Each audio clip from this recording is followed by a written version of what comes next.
Hello guys, आज की स्पृता पहचान क्लास में आपका जो कमिंग एग्ज़ाम आने वाला है इम्पॉर्टेंट चैप्टर के रूप में आज मैं लेकर आई हूँ गोधुली भाग 2 क्लास 10th बिहार बोर्ड गद्य खंड पाठ 11। जो मैंने इम्पॉर्टेंट चैप्टर्स आपको लिखाए हैं उसका ये अंतिम पाठ है। इसकी तैयारी भी आपको पूरी तरह से करनी है। पाठ 11 नौबत खाने में इबादत, जो यतीन्द्र मिश्र द्वारा लिखित एक व्यक्ति चित्र है। ये व्यक्ति चित्र क्या होता है? यह हमारे हिंदी साहित्य की विधा है। यानी हमारा जो हिंदी साहित्य है अपनी बातों को, विचारों को बहुत तरीके से कहता है। नहीं, उपन्यास के माध्यम से, कहानी के माध्यम से, नाटक के माध्यम से, निबंध के माध्यम से, संस्मरण के माध्यम से, व्यक्ति चित्र के माध्यम से, यात्रा वृत्तांत के माध्यम से, नहीं आदि आदि। तो व्यक्ति चित्र उसी का एक पाठ है। नहीं, हिंदी साहित्य के विधा का एक पाठ है, तरीका। नहीं, कैसे हम अपनी बातों को कहें। तो व्यक्ति चित्र में किसी व्यक्ति विशेष की बातों को, उनके व्यवहार को, उनका चरित्र चित्रण, नहीं उन्होंने जो किया अपने जीवन काल में, उसका वर्णन प्राप्त होता है व्यक्ति चित्र के माध्यम से किसी विशेष व्यक्ति का। तो यहाँ इस पाठ में यतीन्द्र मिश्र जी ने हम प्रसिद्ध शहनाई वादक भारत रत्न उस्ताद बिस्मिल्लाह खां की उनकी जो वर्णन है उनके बारे में जानकारी प्राप्त की है। उनकी जो अच्छाइयाँ हैं और उन्होंने कैसे इस शहनाई वादन में योग्यता हासिल की और महारत हासिल की, इसी का वर्णन इस पाठ में प्राप्त होता है। तो चलिए हम देखते हैं कि पाठ के माध्यम से सर्वप्रथम जो इसके लेखक यतीन्द्र मिश्र जी का है उनके बारे में हम थोड़ा जान लें। तो चलिए स्टार्ट करते हैं। आपने इसे पहले भी पढ़ा होगा, लेकिन एग्ज़ाम व्यू से आपको जो इसका रिवीजन करना है, जो रिवीजन सत्र आपका चल रहा होगा, उसमें से आपको स्पेशली जो इनका जो जन्म है कब हुआ था और किस चीज़ के लिए ये प्रसिद्ध थे और इनकी जो प्रमुख रचनाएं हैं वो किस रूप में है, और इस पाठ से संदर्भ में उन्होंने कौन सी बात बताई है। ठीक है, तो यहाँ पर यतीन्द्र मिश्र जी का जन्म सन 1977 में अयोध्या उत्तर प्रदेश में हुआ था।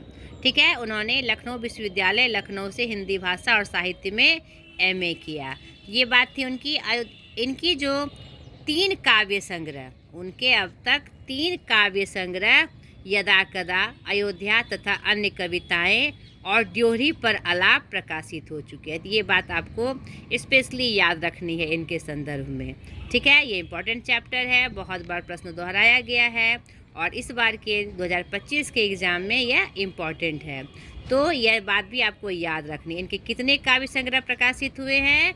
3 हुए हैं। ठीक है, यदा कदा, अयोध्या तथा अन्य कविताएं और ड्योहरी पर आलाप प्रकाशित हो चुके हैं। ये बात आपको याद रखनी है। और इनके तरफ से एक और बात है यह कि कलाओं में इनकी गहरी अभिरुचि थी और इसी के कारण उन्हें प्रख्यात शास्त्रीय जो गायिका थी गिरिजा देवी के जीवन और संगीत साधना पर एक पुस्तक गिरिजा लिखी। ठीक है, भारतीय नृत्य कला पर विमर्श की पुस्तक देवप्रिया और भारतनाट्यम और ओडिसी के प्रख्यात नृत्यांगना सोलंग सिंह से यतीन्द्र मिश्र का संवाद संकलित है। उन्होंने संवाद लिया था सोनल मान सिंह जी का, क्या कहते हैं, इंटरव्यू के रूप में, साक्षात्कार के रूप में, वह भी संकलित है। तो ये बात भी आपको याद रखनी है। यतीन्द्र मिश्र ने स्पैक मैके के लिए विरासत 2001 के कार्यक्रम के लिए रूपंकर कलाओं पर केंद्रित पत्रिका थाती का संपादन किया है। यह भी बात आपको याद रखनी है। संप्रति वे अर्धवार्षिक पत्रिका जो साहित्य का संपादन कर रहे हैं, वे साहित्य और कलाओं के संवर्धन एवं अनुशीलन के लिए एक सांस्कृतिक न्यास विमला देवी फाउंडेशन का संचालन 1999 से कर रहे हैं। यह बात भी आपको याद रखनी है, यह उनकी विशेषता को बताता है। तो यह बात भी यतीन्द्र मिश्र जी के संदर्भ में आपको याद रखनी है। ठीक है, यतीन्द्र मिश्र ने रीतिकाल के अंतिम प्रतिनिधि कवि द्विजदेव की ग्रंथावली का संपादन भी किया है। उन्होंने हिंदी के प्रसिद्ध कवि कुंवर नारायण पर केंद्रित 2 पुस्तकों के अलावा हिंदी सिनेमा में जाने माने गीतकार गुलजार की कविताओं का संपादन यार जुलाहे नाम से किया है। तो यहाँ पर ये प्रश्न आपका आ सकता है कि यार जुलाहे का जो उन्होंने संपादन नहीं है किसके लिए किया है ना, कौन इसके प्रमुख पात्र हैं, नहीं, और या फिर किस गीतकार के नाम से किया है, या ऐसे पूछ सकता है गीतकार गुलजार की कविताओं का संपादन उन्होंने किस नाम से किया है। तो दोनों बात आपको याद रखनी है, ठीक है। पुरस्कार के रूप में भूषण अग्रवाल पुरस्कार, भारतीय भाषा परिषद पुरस्कार, राजीव गांधी राष्ट्रीय एकता पुरस्कार आदि आदि इन्हें प्राप्त हुआ है। तो यह विशेष रूप से बहुत लेखकों को, रचनाकारों को प्राप्त हुई है। तो ये जो इम्पोर्टेंट चीज़ है ये आपको अंडरलाइन करके एकदम रट के जाना है। जिस दिन हिंदी का एग्ज़ाम रहेगा इस संदर्भ में ऑब्जेक्टिव के रूप में आप इसे याद करके जाइएगा। और नेक्स्ट मैंने बता ही दिया कि यह जो पाठ है प्रसिद्ध शहनाई वादक उस्ताद बिस्मिल्लाह खान की रोचक शैली में लिखा गया व्यक्ति चित्र है। इस पाठ में बिस्मिल्लाह खां का जीवन, उनकी रुचियाँ, अंतर्मन की बुनावट, संगीत की साधना आदि गहरे जीवनानुराग और संवेदना के साथ प्रकट हुए हैं। तो सर्वप्रथम आपको यह पाठ पढ़ना होगा, कोई भी आनाकानी नहीं, कोई बहाना नहीं, आपको अच्छे नंबर लाने हैं, एकदम सही तरीके से आप चाहते हैं कि आपकी एग्ज़ाम की तैयारी हो, तो जो मैं निर्देश दे रही हूँ उसका कड़ाई से आपको पालन करना है। तो सर्वप्रथम इस पाठ को आप ज़रूर पढ़ लीजिएगा। आप बेटा मेरे तरीके से करके देखिए, और जो भी टीचर है ऐसी ही सलाह देते हैं तो आपको बड़ों की बात, अपने अध्यापकों की बात माननी चाहिए। तो आप देखिएगा उसका परिणाम कितना सुखद होता है। ये सब हम आप लोगों के लिए ही कहते हैं, इससे सिर्फ आपका ही फ़ायदा होना है, ठीक है। मेरा फ़ायदा यह है कि बच्चे ने बात मानी और अच्छा किया, एक संतुष्टि हमारा फ़ायदा है। आपकी जो एग्ज़ाम के बाद जो परिणाम आएंगे उसका सुखद जो परिणाम होगा वही हमारी संतुष्टि है, ठीक है बेटा। इसे ज़रूर पढ़ लीजिएगा ताकि इसे संदर्भित सारी विषय वस्तु आपको जानकारी हो जाए। और बहुत दिन से ये बात मैं नहीं कह रही हूँ और देख रही हूँ कि आप मेरे चैनल को शेयर और सब्सक्राइब नहीं कर रहे हैं। तो जितने भी देखने वाले बच्चे हैं वो मेरे चैनल को प्लीज़ सब्सक्राइब करें और इसे शेयर भी करें ताकि बिहार के हर एक बच्चों तक मेरी बातें पहुंच सके। ये मैं इसलिए कह रही हूं क्योंकि मैं चाहती हूं कि बच्चों का हिंदी के प्रति जो दिलचस्पी है वह जगे, ठीक है।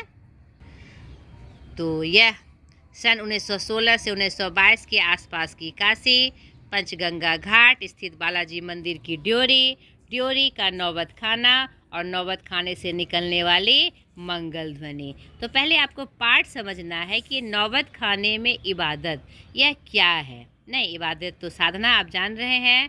नौबत खाना क्या होता है, किसी भी जो मांगलिक जो स्थान होता है, चाहे मंदिर के रूप में हो, गिरजाघर के रूप में हो, गुरुद्वारे के रूप में हो या किसी मस्जिद के रूप में हो, तो वहाँ पर एक ऐसा स्थान होता है जहाँ संगीत साधना की जाती है और प्रभु के चरणों में जैसे हम लोग भजन गाते हैं या कुछ और भी संगीतमय प्रस्तुति देते हैं, क्या कहते हैं, भगवान के संबंध में, भजन गायकी के संबंध में जिस स्थान पे यह किया जाता है उसे ही क्या कहा जाता है, नौबत खाना कहा जाता है। इसी क्रम में उनका नाम कमरुद्दीन था, उस्ताद बिस्मिल्लाह अली खान जी का, और उनके बड़े भाई का नाम शमसुद्दीन, वे 6 साल के थे और शमसुद्दीन उनके भाई 9 साल के, 3 साल का अंतर था। और इसी क्रम में उनके क्या कहते हैं, परिचय के साथ, बचपन के परिचय के साथ यह व्यक्ति चित्र आगे बढ़ता है। उनके जीवन से जुड़ी महत्वपूर्ण बातें आपको पता चलती है। मैं पूरा पढ़ने लगूं तो पूरा पढ़ते पढ़ते ही वीडियो आपका बहुत लंबा हो जाएगा, तो आप इसे पढ़िएगा, ये आपके लिए आवश्यक है। उनका जन्म डुमराव बिहार के एक संगीत प्रेमी परिवार में कब हुआ था, 1916 ईस्वी में हुआ था। 5-6 वर्ष डुमराव में बिताकर वे नाना के घर ननिहाल काशी आ गए थे और इसीलिए बचपन से लेकर जवानी तक उनका जो जीवन है वहीं बीता था, इसलिए उन्हें अब काशी से बहुत अपार प्रेम था। वहाँ के घाटों से, वहाँ के मंदिरों से, वहाँ की गलियों से उन्हें बहुत प्रेम था, ठीक है। और यहाँ पर डुमराव गांव की चर्चा की गई है। डुमराव गांव, उनका शहनाई और डुमराव एक दूसरे के लिए उपयोगी थे, क्योंकि डुमराव गांव से ही शहनाई बजाने की शहनाई वाद्य एक यंत्र होता है बजाने वाला, संगीत में प्रयोग किया जाता है। और यहाँ रीढ़ अंदर से मतलब पोली के रूप में यहाँ होती है, जिसे फूंक कर शहनाई बजाई जाती है। तो रीढ़ जो नरकट एक प्रकार की घास है से बनाई जाती है, जो डुमराव के आसपास की नदियों में, कछारों में पाई जाती है। तो डुमराव और शहनाई का संबंध यहाँ बहुत महत्वपूर्ण है। और फिर कमरुद्दीन ही अपने उस्ताद बिस्मिल्लाह खां साहब थे, यहाँ पूरा परिचय उनका मिल गया। इनके परदादा उस्ताद सलार हुसैन खां डुमराव निवासी थे, तो डुमराव से इनका सीधा संबंध यहाँ दिखाई पड़ता है। बिस्मिल्लाह खां की उम्र 14 साल। वही पुराना बालाजी का मंदिर, जहाँ बिस्मिल्लाह खां को नौबत खाने रियाज के लिए जाना पड़ता था। मगर एक रास्ता है बालाजी के मंदिर तक जाने का एक और रास्ता है। वो रास्ता क्या है? रसूलन बाई और बतलून बाई के यहाँ होकर जाता है। यानी कि आगे के क्रम में उनके परिचय में बताया जा रहा है कि जब वो 14 साल के थे, थोड़े समझदार हो गए थे, तो नौबत खाने में जाने से पहले उसके लिए 2 रास्ते थे, मगर वो सीधा रास्ता ना अपनाकर वो एक और रास्ते से जाते थे, क्योंकि वहाँ रसूलन बाई और बतलून बाई जो थी, वहाँ पर गीत, ठुमरी और टप्पे, कभी कभी दादा वहाँ पर होता था, और तब उनका सुनते हुए वह अपने नौबत खाने तक पहुँचते थे। नहीं, जब वह गाती थी तो कमरुद्दीन को खुशी मिलती थी, यानी हमारी बिस्मिल्लाह खां को खुशी मिलती थी।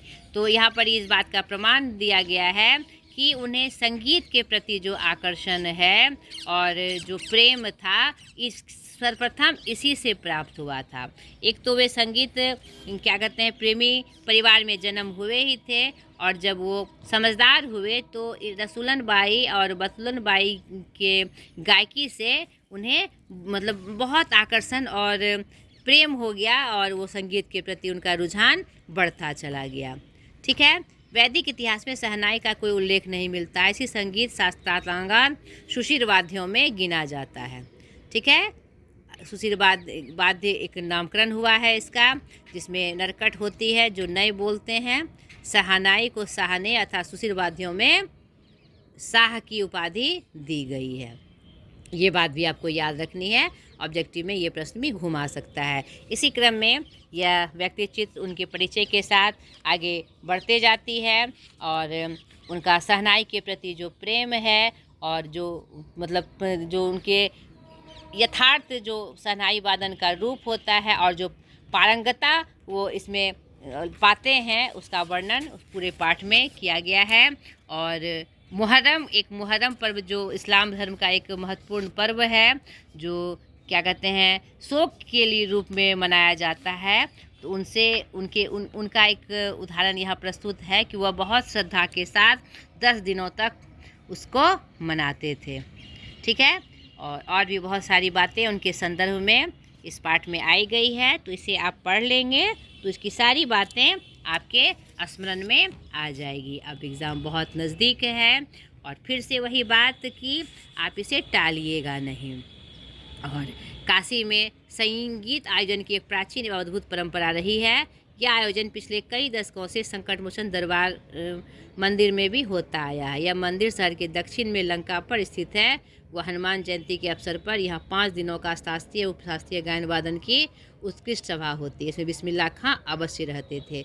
तो यहाँ पर जो हम सांप्रदायिकता के नाम पर लड़ते हैं, तो उन्हें इस व्यक्ति चित्र के माध्यम से बिस्मिल्लाह खां के जीवन से प्रेरणा लेनी चाहिए कि हम सब पहले इंसान हैं, नहीं हिंदू मुस्लिम सिख ईसाई नहीं। और भगवान ने सबके लिए एक जैसी धरती दी है, एक जैसी प्रकृति दी है, सब कुछ एक रूप में दिया है। तो फिर यह आस्था अनास्था क्यों कि हम हिंदू हैं, हम मुस्लिम हैं। तो यहाँ पर सांप्रदायिकता का मतलब हिंदू मुस्लिम प्रेम का इतना सुंदर परिचय और कहीं नहीं प्राप्त हो सकेगा। यहाँ पर जो काशी की नगरी से उनका प्रेम और मंदिरों ड्योरियों से जो उनका प्रेम था, वहाँ की गलियों से जो उनका प्रेम था, यह अपने आप में अनुपम है। काशी संस्कृति की पाठशाला है, शास्त्रों में आनंद कानन के नाम से प्रतिष्ठित है। यह बात आपको ऑब्जेक्टिव के रूप में याद रखनी है, ठीक है। इसी क्रम में यह आपका व्यक्ति चित्र, ये पाठ आगे बढ़ता जाता है और बहुत सारी घटनाएं, छोटी छोटी घटनाएं जो दिल को सुकून देती है और कुछ ना कुछ सीख दे के जाती है, तो इससे आपको प्राप्त होगा। एक बहुत ही सुंदर घटना, एक शिष्या ने उनसे डरते डरते खां साहब को टोका था, बाबा आप यह क्या करते हैं, इतनी प्रतिष्ठा है आपकी। धीरे धीरे तो उनको बहुत प्रतिष्ठा मिल गई शहनाई वादन में, उन्हें भारत रत्न तक प्राप्त हुआ। तो वही कहते हुए कहते हैं कि अब तो आपको भारत रत्न मिल चुका है, यह फटी तहमद ना पहना करे, अच्छा नहीं लगता है। जब भी कोई आता है आप इसी फटी तहमद में सबसे मिलते हैं। खां साहब मुस्कुराए, लाड से भरकर बोले, धत पगली, ये भारत रत्न हमको सहनैया पे मिला है, लुंगिया पे नहीं। तो यह बात उन्होंने हंस कर टाल दी थी, मगर इसे एक बड़े व्यक्ति का जो महान स्वरूप है उसके बारे में पता चलता है कि दिखावटी जो आज दिखावे के लिए हम मरते फिरते हैं, वह सिर्फ एक मानसिक संतुष्टि है नहीं। हमारी सही पहचान हमारे गुणों से होती है, हमारे अंदर जो विशेषता है उससे होती है। नहीं, शारीरिक पहनावा हाँ ठीक है, उचित है कि हम सही तरीके से पहने ओढ़ें, लेकिन यह मेरी असली पहचान नहीं है। यहाँ पर इस उदाहरण के माध्यम से यह हमें सीख लेनी चाहिए। सन 2000 की बात, पक्का महल, काशी विश्वनाथ से लगा हुआ इलाका। धीरे धीरे समय के साथ उन्होंने अपने में भी यह देखा कि काशी का रूप बदल गया है। अब क्या कहते हैं, और उनकी एक और बहुत कमजोरी थी खां साहब की, जो कचौड़ी जिलेबी की दुकान, एक बहुत प्रेम से वह खाते थे। इसी पाठ में इसका परिचय यहाँ प्राप्त होता है, जो आप ज़रूर पढ़िएगा तो जान जाइएगा आप। लेकिन बाद में वह उनको इस बात का दुख है कि अब की जो काशी है वह पहले जैसी नहीं रही है, इसका इन्हें दुख है। अब जो संगीत प्रेमी का जो रूप है वह बदल गया है। अब बहुत सारा दिखावा और बनावटीपन इसमें आ गए हैं। इन्होंने दोनों जीवन देखा अपने जीवन के क्रम में, और दोनों रूप देखा, तो इन्हें थोड़ा सा अफसोस होता है कि वह जो दुनिया थी एकदम स्वर्ग जैसी थी, आज की दुनिया में थोड़ा सा बनावटपन आ गया है।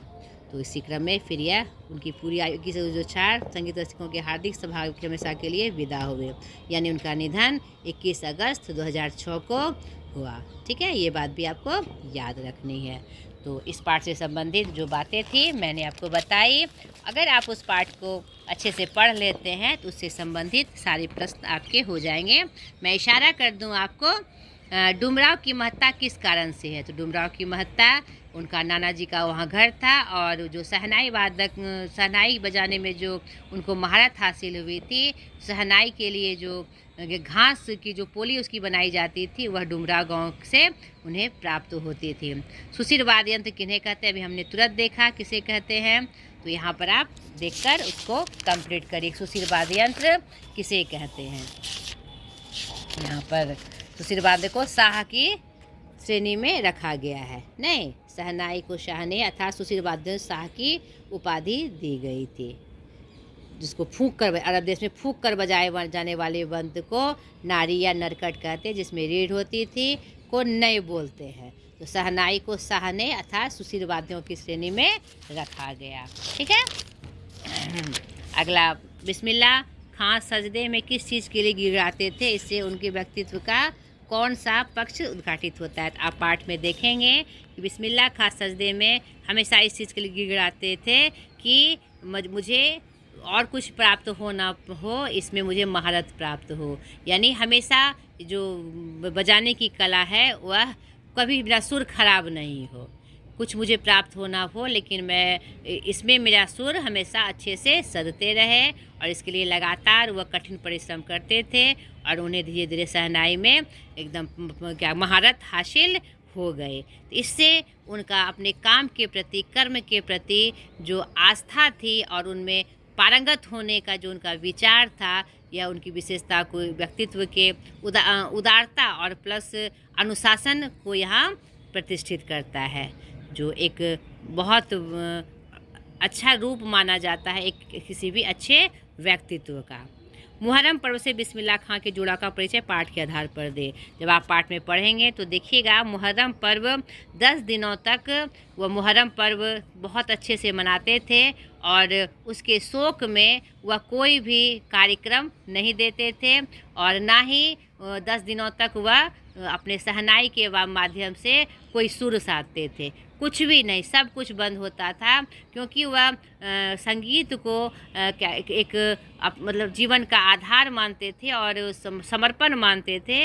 लेकिन मुहर्रम पर्व शोक का पर्व था जो जिसमें उनकी बहुत ज़्यादा आस्था थी, तो वह चाहते थे कि इसमें कोई भी मतलब कि मनोरंजन वाला कार्यक्रम इसमें ना हो। तो उससे वह वही ध्वनि निकालते थे पूरे 10 दिनों तक, जिससे शोक का प्रदर्शन होता है। और उनका क्या कहते हैं बहुत ज़्यादा जुड़ाव था उनका इस्लाम के होने के चलते, उस पर्व से उनका बहुत ज़्यादा जुड़ाव था। संगीत में कचौड़ी का आप क्या अर्थ समझते हैं? यहाँ पर पाठ में आप देखिएगा कि उन्हें अपने गली के एक दुकान मिट्ठू मियाँ की कचौड़ी का उनकी याद उनको बहुत आती है। अभी भी जब वो अंतिम समय में भी थे, उनको याद करते हुए उनके बारे में बताते हुए लेखक परिचय दे रहे हैं कि जब कचौड़ी तेल में डाली जाती थी तो छन छन की जो आवाज़ होती थी उसमें भी उन्हें संगीत नज़र आता था। तो इसी क्रम में यह बात आई है पाठ में। बिस्मिल्लाह खां जब काशी से बाहर प्रदर्शन करते थे तो क्या करते थे, इसमें हमें क्या सीख मिलती है? बिस्मिल्लाह खां जब काशी से बाहर प्रदर्शन करते थे तो भी अपने क्या कहते हैं जो उनकी साधना थी शहनाई वादन, वह बहुत अच्छे से करते थे ताकि शहनाई का प्रचार प्रसार हो। और उससे इन्हें यह सीख मिलती है कि अपने स्थान और अपने जो साधना थी शहनाई के प्रति उसमें तो उनकी रुचि और आस्था थी ही, और यह भी आस्था उनकी थी कि उनका प्रचार प्रसार हो, उन्हें प्रसिद्धि मिले और लोग उसे सीखें। इससे हमें यह सीख मिलती है कि अपने साधना के प्रति अनवरत अभ्यास करना, उसमें महारत हासिल करना और उसका प्रचार प्रसार करना भी बहुत आवश्यक है। बिस्मिल्लाह खां का मतलब बिस्मिल्लाह खां की शहनाई, एक कलाकार के रूप में बिस्मिल्लाह खां का परिचय पाठ के आधार पर दें। बिस्मिल्लाह खां का मतलब ही है उनकी शहनाई, क्योंकि उन्हें जो प्रसिद्धि मिली या जो भी पुरस्कार मिले उनके शहनाई वादन के महारथा के कारण मिली। नहीं, बिस्मिल्लाह खान नाम लेने से ही शहनाई बजाते हुए एक आदमी का चित्र हमारे सामने उकर आता है। तो यह एक कलाकार की बहुत बड़ी पहचान है कि जिस कला के प्रति हम समर्पित हैं उसके नाम से हमें जाना जाए, तो यह अपने आप में बहुत ही समृद्ध बात है, प्रतिष्ठित बात है। ठीक है। 8 आशय स्पष्ट करें। फटा सुर ना बक्से, लुंगिया का क्या आज फटी है तो कल मिल जाएगी। प्रस्तुत पंक्ति हमारे पाठ्य पुस्तक नौबत खाने में इबादत पाठ से ली गई है, जिसके लेखक यतीन्द्र मिश्र जी हैं। यह एक व्यक्ति चित्र है जो प्रख्यात उस्ताद बिस्मिल्लाह खां जो शहनाई वादक थे उनके बारे में ये वर्णन है। तो इसी क्रम में क्या कहते हैं उनके व्यक्तित्व का परिचय देते हुए लेखक यह बात बता रहे हैं क्योंकि वह उनके अपने कला के प्रति इतनी आस्था थी, वो हमेशा भगवान से प्रार्थना करते थे कि कपड़ा चाहे फटा हो लुंगी पहनते थे वो, लेकिन कभी फटा हुआ सुर ना बख्शे, भगवान मुझे फटा हुआ सुर ना दे, मैं अपने काम में अब एकदम महारत हासिल करूं, हमेशा यही प्रार्थना करते थे। क्योंकि लुंगिया क्या है, मतलब आज फटी है कल सिल जाएगी, यानी दिखावटी वाला कोई भी जो चरित्र है उनके सामने दिखाई नहीं पड़ता था। अपने साधना के प्रति वह अनवरत कोशिश करते रहते थे और उसी साधना में लीन रहते थे। उन्हें क्या कहते हैं जीवनचर्या का जो रूप है, कपड़ा, अच्छा भोजन, इस सब से उनमें विशेष रुचि नहीं थी। काशी संस्कृति की पाठशाला है। प्रस्तुत पंक्ति हमारे पाठ्य पुस्तक नौबत खाने में इबादत पाठ से ली गई है, जिसके लेखक यतीन्द्र मिश्र जी हैं। यह एक व्यक्ति चित्र है जिसमें उस्ताद बिस्मिल्लाह खां जो मशहूर शहनाई वादक थे उनके बारे में बताया गया है, उनके जीवनचर्या के बारे में बताया गया है। तो उनका काशी नगरी से बहुत ज़्यादा मधुर और विशेष संबंध था। तो इन्होंने काशी में ही अपने जीवन का महत्वपूर्ण समय गुजारा था और उसी क्रम में यह पंक्ति आई है, काशी संस्कृति की पाठशाला है, क्योंकि आज भी जो कम हो गया है, लेकिन आज भी काशी आप जाइएगा तो संगीत के जितने सुर हैं, कला के जितने सुर हैं, संस्कृति की जितनी भी रूपरेखा है, आपको काशी में प्राप्त हो जाएगी। और शहनाई के रूप में भी उन्होंने जो अपना जीवन बिताया बिस्मिल्लाह खां जी ने, तो वहाँ की संस्कृति में रच बस कर पुराने ज़माने में तो इनका रूप और भी बहुत ही विशेषता के साथ प्रखर रूप से मुखरित होता था। और वास्तव में काशी संस्कृति की पाठशाला है। बिस्मिल्लाह खां के बचपन का वर्णन पाठ के आधार पर करें। बिस्मिल्लाह खान का इसमें बचपन का वर्णन है कि कैसे उन्होंने सीखा और क्या क्या वो करते थे। लसुलन बाई के यहाँ जाना, बतलुन बाई की जाना, डोरी पे जाना, जलेबी खाना, नहीं कचौड़ी खाना, ये सब उनके कुछ बातें इस पाठ के माध्यम से आई है, तो उसे छांट कर आप उनके बारे में लिखिएगा। तो ये इनसे संबंधित पूरी बातें थी और कुछ नहीं है। वाक्य आप ज़रूर पढ़ लीजिएगा, विशेषण आप ज़रूर पढ़ लीजिएगा। व्याकरण पोर्शन में मैंने सारा वीडियो डाला हुआ है। तो ढेर सारी शुभकामनाओं के साथ आज तक के लिए इतना ही, और अगले वीडियो में अब आपका गद्य और काव्य खंड दोनों मैंने जो इम्पोर्टेंट था एग्ज़ाम के लिए, काव्य खंड में तो सारे वीडियोज़ में डाल चुकी हूँ, व्याकरण के सारे वीडियोज़ में डाल चुकी हूँ। फिर भी आपको कुछ लगे कि इसमें आपको दिक्कत है तो आप मुझे कमेंट कर ज़रूर बताएं। और कुछ MCQ क्वेश्चन जो आपके लिए इम्पॉर्टेंट है, यानी ऑब्जेक्टिव क्वेश्चन मैं लेके आऊँगी। चलिए, ढेर सारी शुभकामनाओं के साथ आज तक इतना ही। बाय।